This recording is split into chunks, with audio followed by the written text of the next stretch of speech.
to eastern Ohio, to the train derailment that has eastern Ohio residents worried about their air and water quality. Tonight, there will be a meeting for residents in East Palestine. Officials will be answering questions about the spill and the burning of toxic chemicals. People living nearby say they have found dead animals like chickens and fish in the area. They're concerned if it's safe to live there anymore.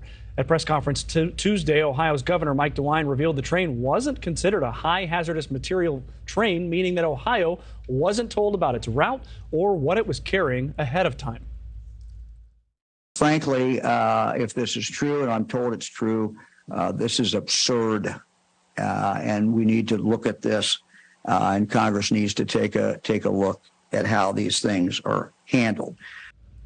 Governor DeWine says President Biden has reassured him that anything he needs will be provided. Ohio's EPA says so far air and water testing shows everything is safe.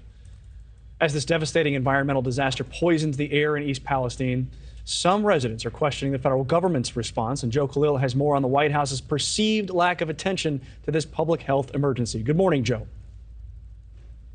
Hey, good morning, Mitch. Well, the big concern is that people are starting to go back into their homes after some evacuation orders have been lifted. But you got a lot of reports of people feeling sick, of animals even getting sick and then dying. Right now, the EPA does say, as you point out, that the air quality is safe. But you got people on the ground, elected officials, citizens, and environmentalists asking why the head of the EPA, Michael Regan, and why Transportation Secretary Pete Buttigieg has not actually gone to the site personally yet. And those officials are hearing those concerns. In response, Buttigieg laid out in detail in a Twitter thread here what the Transportation Department is doing generally to improve rail safety. And Karine Jean-Pierre got the same question about the White House's response.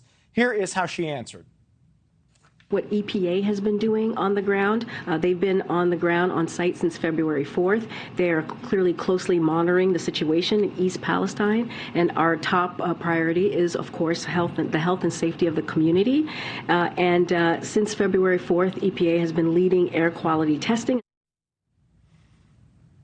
So the EPA was on the defensive here. They put out a statement saying that look, they had been there within hours of the train being derailed and that they continue to do testing on the air quality, ground quality, and the water quality itself. But still, a lot of people in the community are wondering whether their water is even safe to drink. They've been getting mixed messages about that. So there is a lot of concern still, Mitch, and some asking now if the White House should be more hands-on involved. There is a community meeting coming up tonight where I imagine we're going to hear a lot more of that. And in just a few minutes, we will interview an independent journalist who will be at that meeting. Joe, thank you for that information.